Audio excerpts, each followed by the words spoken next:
Welcome, everybody. Before we start, I remind the committee and members of the public that this meeting is being recorded and live streamed to the Township YouTube channel. This meeting is being held electronically due to the COVID-19 pandemic. Precautions and measures are in place regarding social distancing to ensure the health and safety for those in attendance at the municipal office. Anyone who registered to participate in this meeting will be invited to speak in the order of applications being heard.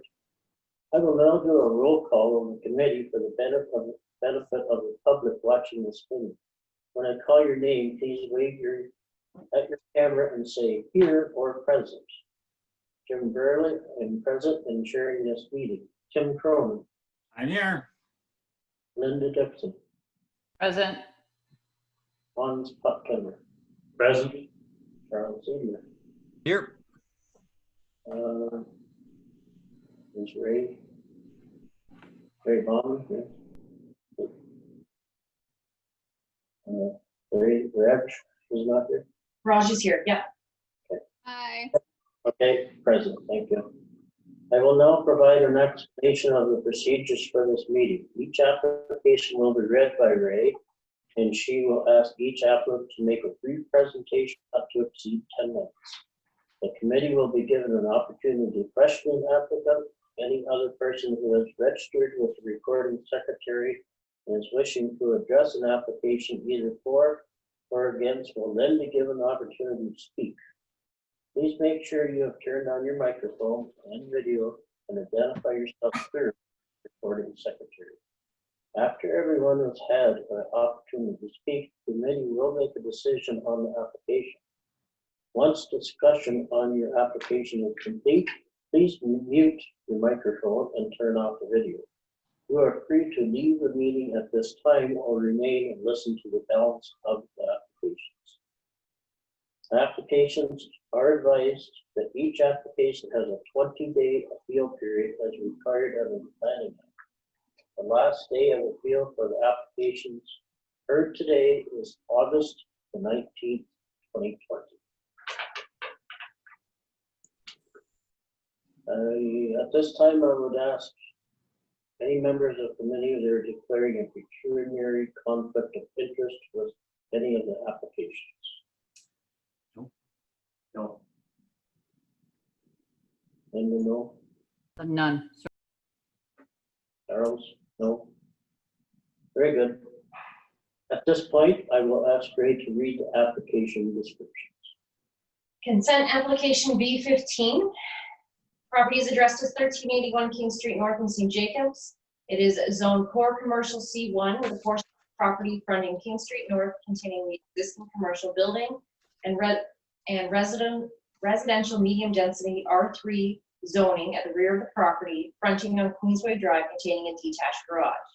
The applicant is requesting permission to sever a parcel of land measuring approximately 20 by 26 meters, being approximately 520 square meters in area, from the rear of 1381 King Street North for the purpose of creating a new residential lot on full municipal services. The proposed severed lands are zoned R3 and will front on Queensway Drive. The proposed severed lands will conform to the R3 zone requirements for lot area, frontage, and width to permit a single detached dwelling. The proposed retained lands are zone C1 will measure approximately 20 by 54 meters, being approximately 1,080 square meters in area and contain the existing commercial building. Phil, you can turn your video and your audio on and do your presentation to the committee. Okay, hello everyone, and this is Phil here. I don't have video, so I will have to just go with audio.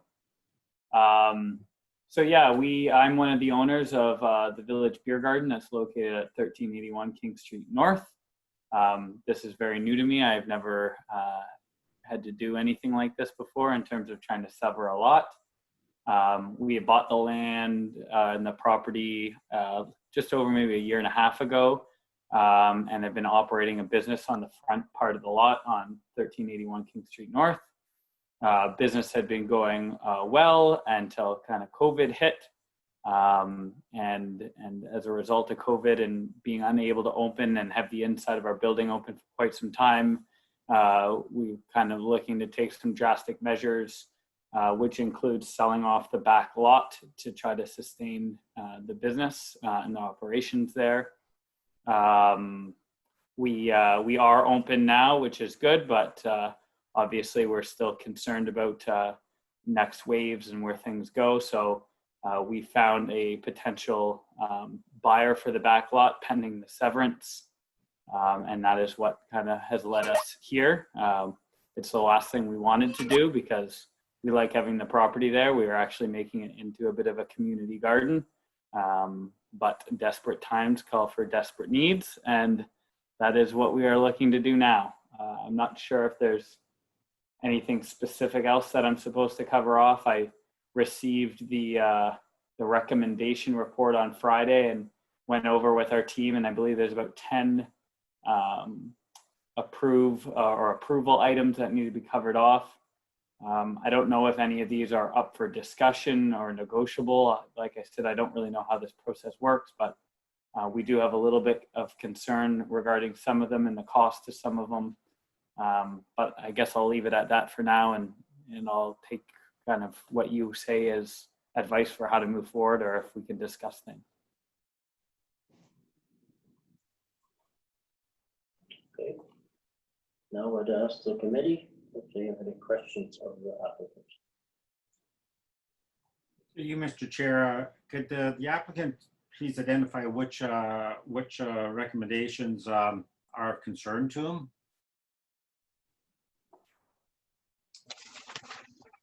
Do I just go ahead and speak, or do I? Yes, go ahead. So I mean, we had some notes on all of them, but I guess the major items would be the requirement for, I guess it is number 8, the record of site condition on the severed lands.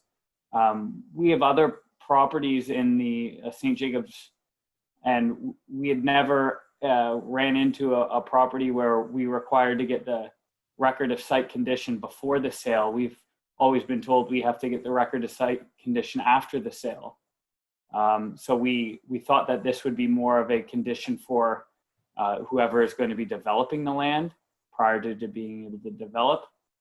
And in terms of that, many of these are items that we were hoping would be more conditions for the end buyer and who is developing the land, like the parkland and the end survey, which is point number 9. The detailed engineer plan, because we won't actually be the ones doing the building. I just don't know how we would do the stamped engineer drawings and stuff like that. So it's just, I guess, a little bit confusion probably from my end and not being used or knowing to how these processes work. Our buyer, potential buyer, is the one who's looking to develop, and we thought these would all be conditions for them to have to conform to. That's all. Thank you. I don't know how to respond to that, but interested to hear that part.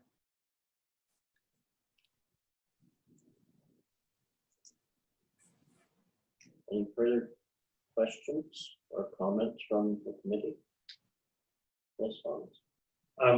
Addressing this to staff, is there a way that we can address these issues the gentleman has raised and make them an obligation of the purchaser when, as part of the development of that project?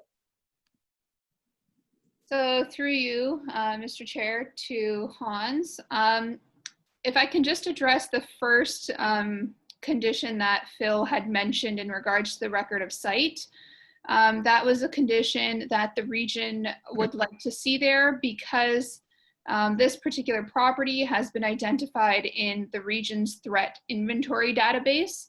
And so as a result of it being identified and flagged, the region would like to see this condition move forward before the severance occurs. In regards to some of the other conditions that are present and that Phil had mentioned, staff is of the opinion that we would like to see the severance occur such that the land is ready to be developed We have run into issues whereby a severance occurred and, for example, municipal servicing was not to the lot.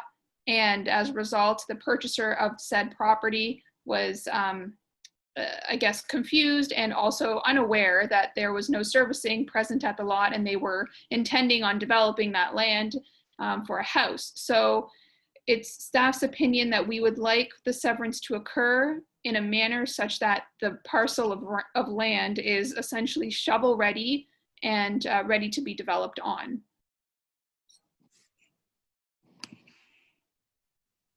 Thank you. Any further comments, questions? Sorry, through you, Mr. Chair, to the applicant. Had you have any discussion with this to the potential buyer of being able to fulfill these things? Our real estate agent has reached out to them, but they have not come back with a comment yet. And I guess our concern is just the timing of things. A lot of these things we won't be able to afford to do in order to get it ready, as we're selling it because we need the money. That's all. So if I can just make one comment through you, Mr. Chair.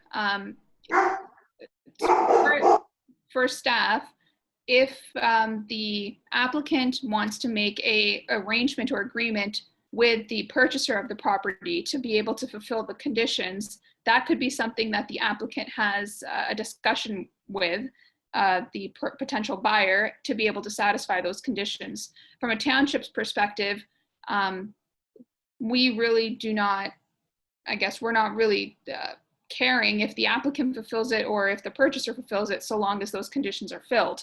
So I don't know if there's a way in which Phil could potentially discuss with the purchaser for taking on these additional costs, but in order for the severance to move forward, it is staff's opinion that the conditions need to be fulfilled in order for the lot to be ready and developable.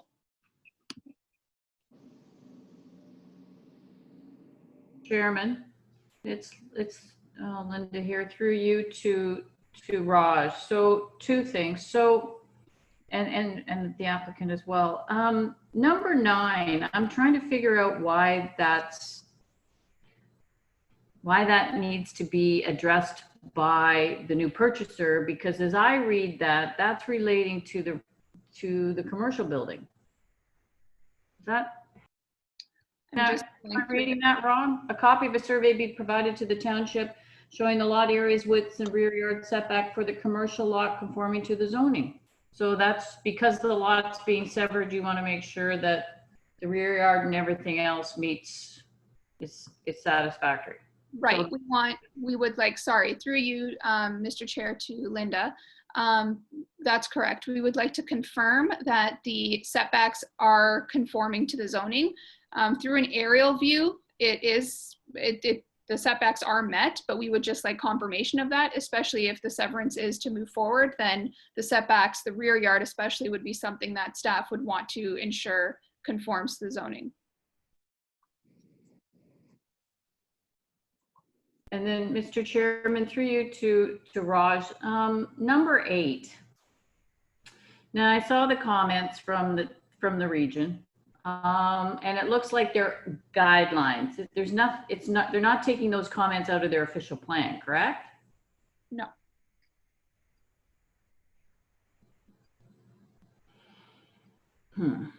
Okay, I'm not sure I agree. I understand where they're coming from, and I understand the importance of it, but I'm not sure that I like the wording of that, the context of the wording of that, but I'll think about that. Thank you. And sorry, through you, Mr. Chair, to Raj as well. Is there an option for the applicant, if he wanted to put this off, that he could come back another day per se, if he wanted the opportunity to speak to the potential purchaser? The potential purchaser may have already had these things, an idea that he had to deal with them. So he may be willing to do that on his, and then they could come back and it be heard, because especially since the applicant said he was new to this process. Yes, through you, Mr. Chair, to Charles, we could defer the application for up to 6 months. if that is something that Phil would like to move forward with.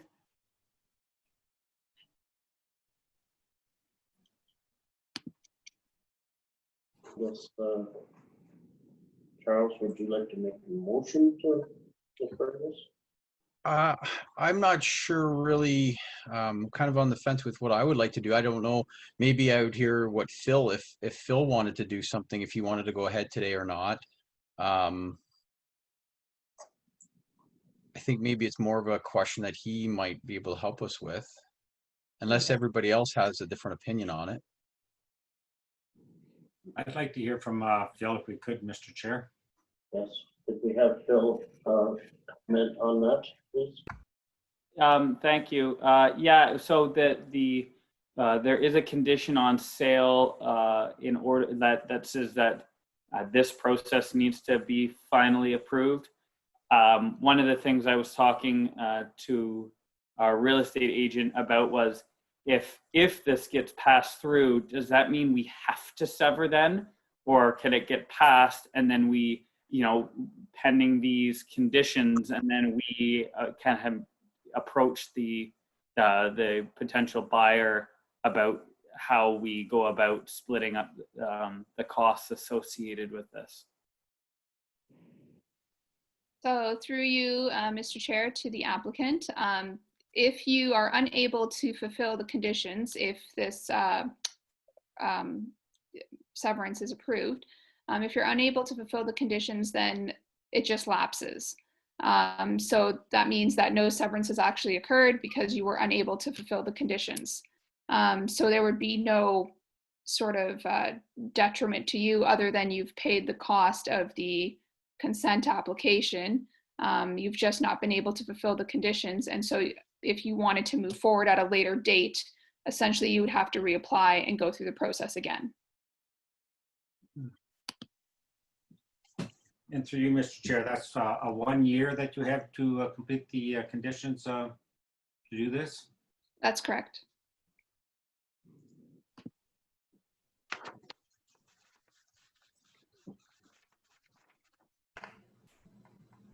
I guess at this point, I'm gonna ask if there's any more questions from either applicant or the committee. If not, I'm gonna ask the committee how to handle this application.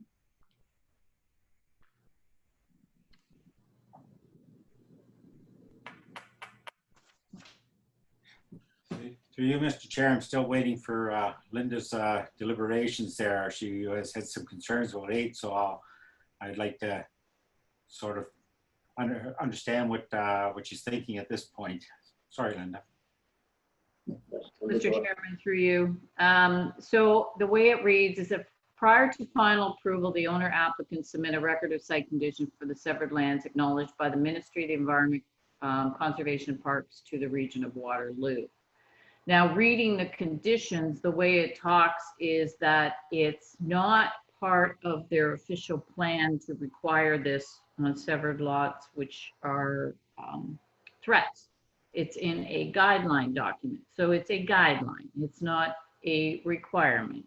Raj can correct me if I'm wrong on that, but so I understand the rationale behind it, but I'm also a little concerned as to why the back portion of this lot, and considering this has been commercial for a long time, what is there that has twigged this as being a threat?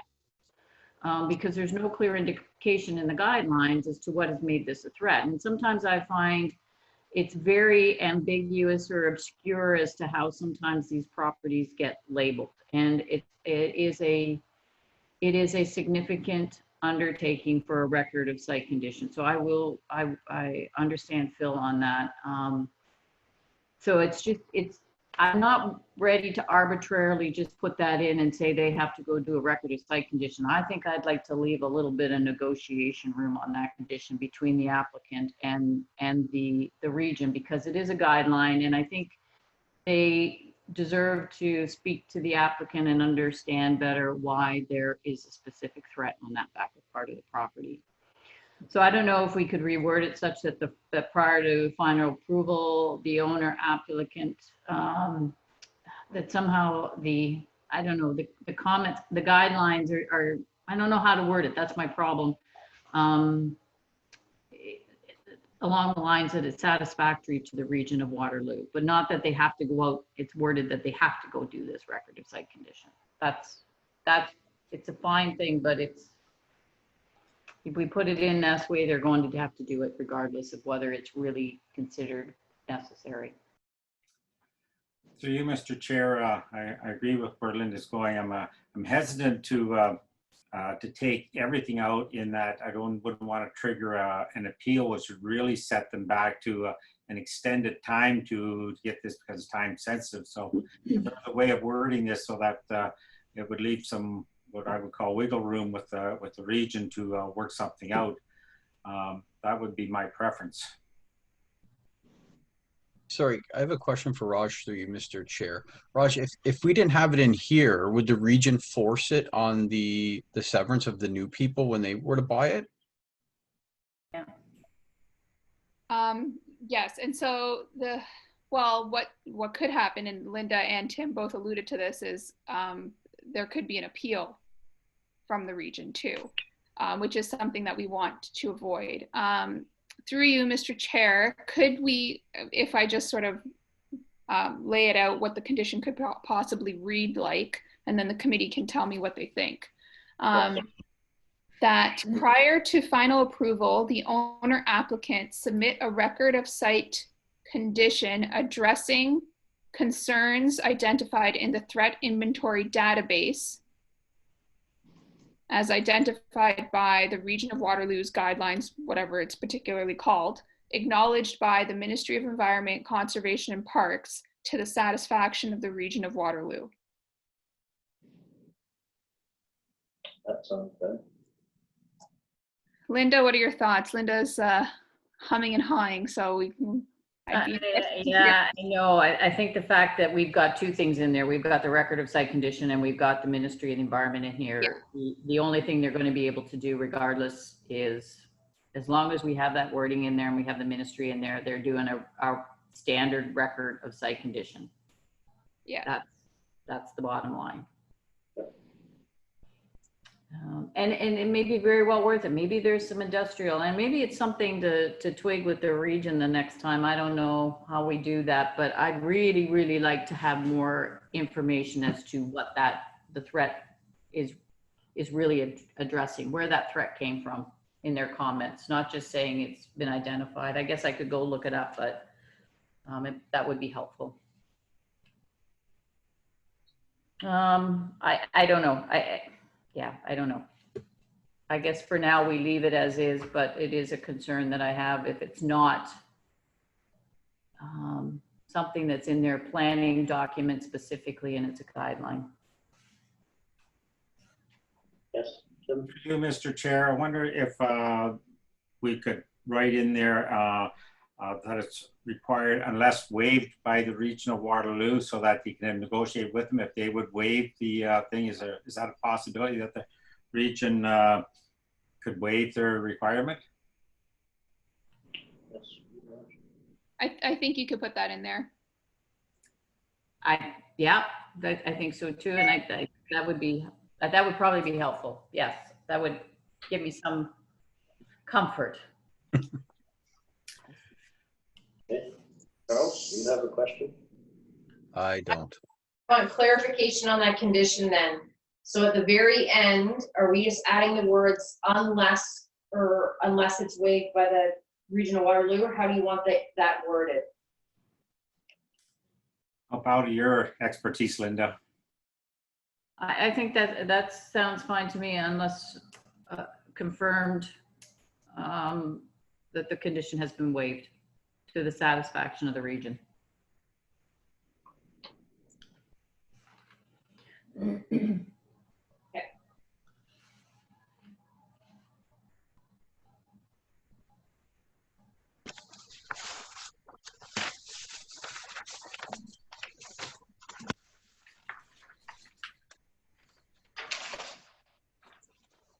Mr. Chair, if we've had enough discussion, I'm prepared to make a motion. Okay, go ahead. Okay, move that consent application B15 2020 concerning the property 1381 King Street North, St. James to sever new residential lot be approved, subject to conditions 1 through 10, with revision to 8, that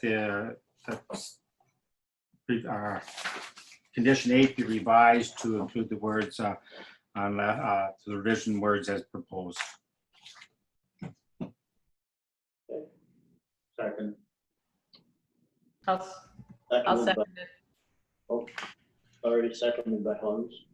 Oh, sorry. Thank you. Sorry, I didn't hear you, Hans. Okay, all those in favor? This motion is now passed. The next reading, please, Ray. Thank you, everyone. Thanks, Phil. So consent application B16 for Edward and Selma Martin. Property is addressed as 144 Southfield Drive in Elmira. Property is zoned agricultural and general industrial M1 and general industrial M2, containing a dairy/farming operation. The applicant is requesting permission to sever a strip of land measuring approximately 6 meters wide by 100 meters in depth from 144 Southfield Drive and convey it as a lot addition to the adjacent lands located at 110 Southfield Drive. The proposed severed lands are zoned M1. The proposed retained lands at 144 Southfield Drive will be approximately 71 hectares in area and contain a dairy farming operation. Chase, you can turn on your audio and your video and go ahead with your application.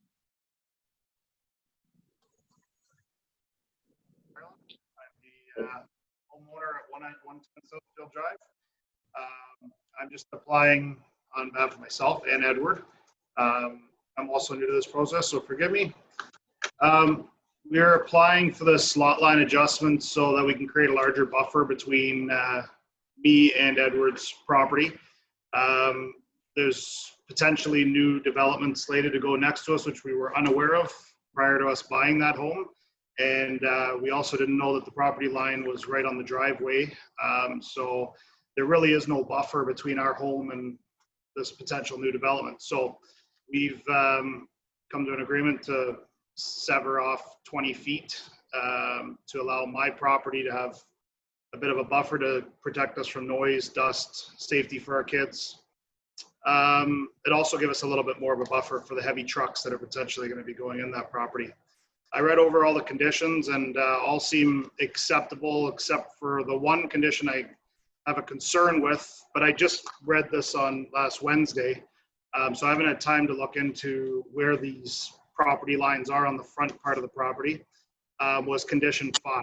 And I believe the township would like to take 7 meters off the front of my property in order to allow the severance on the side of my property for a road allowance.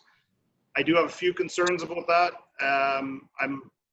Would like some more time to investigate it, but I'm just worried about it taking some of the trees that are in the front of my property and also bringing the road closer to my house eventually. There was also another condition which I own the property behind it as well, the lot behind it, and we stored some farm tractors behind there for a few months during COVID with short staffing and everything else. We stored some tractors back there for my business and we forgot to remove them. Within 4 hours of Raj letting me know that they couldn't be back there, they were all gone. They were all removed off-site, put away. So I apologize about that, but it was corrected right away, and that's it.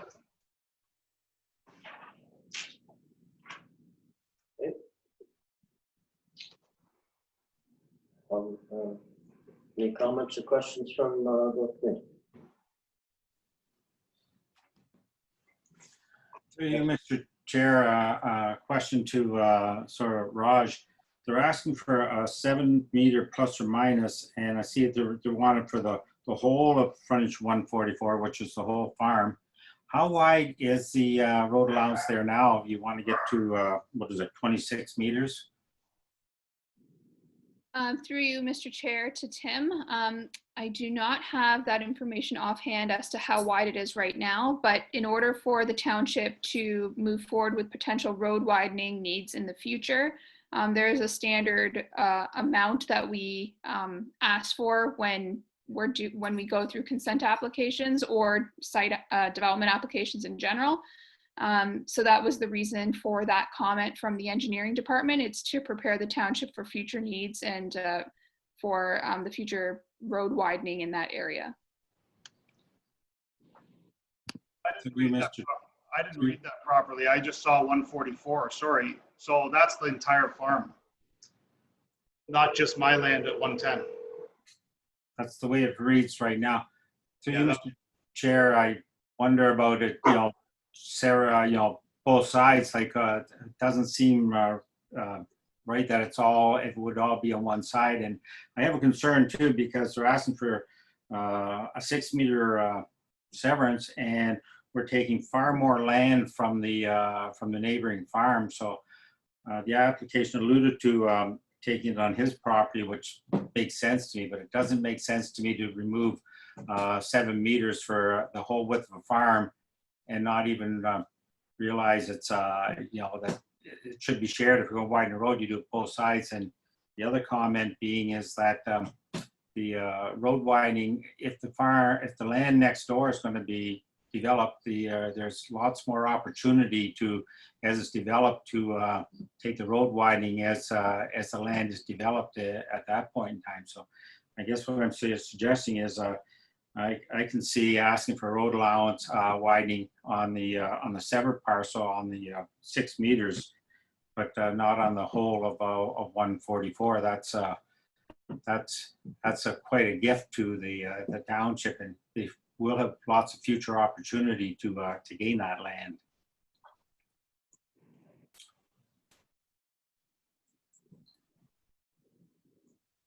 Mr. Chairman, through you, it's Linda. Clarification. Raj, so just to clarify, that's the 144. So we're not asking, there's no ask for the road widening on the existing lot to which these lands are being added, correct? That's correct. It's just for the lands that are giving the lot. Okay. I hear you, and I understand it's standard practice that when you do severances, and we used to do them all the time when I was doing this, that we would ask for road widenings for severances. But I do have to agree with Tim. That's probably a valid point. And if these lands are being developed, is there not a point in time when that all of that comes part and parcel in the overall development of those lands at 144 Southfield Drive?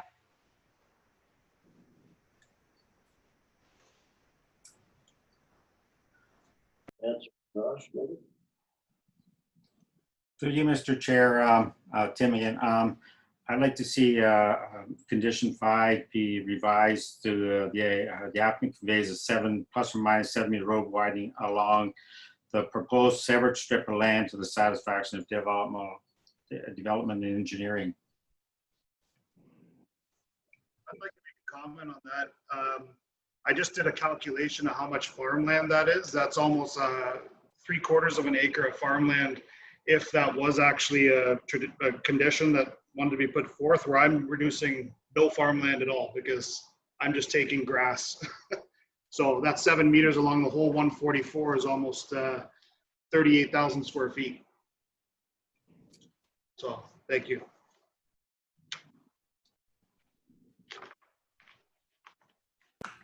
Back to you, Tim. Do you have more comments, Tim? No, I'm good with that. If there's no other comments from the committee, I'm prepared to move that with that revision to item 5. Tim, can you say the wording for condition 5 again, please?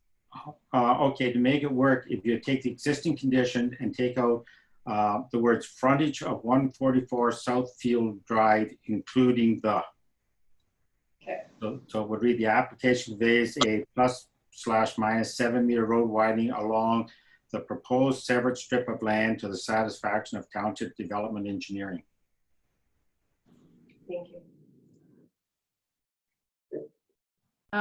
Mr. Chairman, through you, and if Tim's agreeable, friendly amendment. I think we need to leave along the frontage in there, just to clarify that that the road widening is just going along the frontage of that severed strip, if Oh. that's okay. Yes, correct. So change that, Ray, to along the front, so take out of 144 Southfield Drive. Yes. So leave the word frontage in there. Thanks, Sounds Lynn. good. Okay, those changes have been made.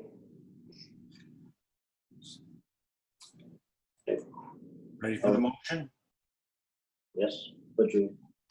Okay, I move that consent application B16, 2020, property known as 144 Southfield Drive to sever a strip of land approximately 6 meters wide, 100 meters in depth from 144 Southfield Drive to bid as a lot addition to adjacent lands located at 1 Southfield Drive.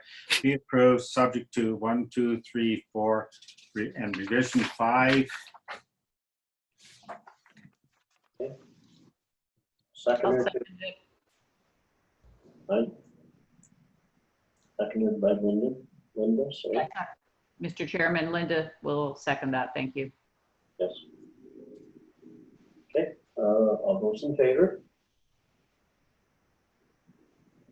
That motion has been carried. Thank you.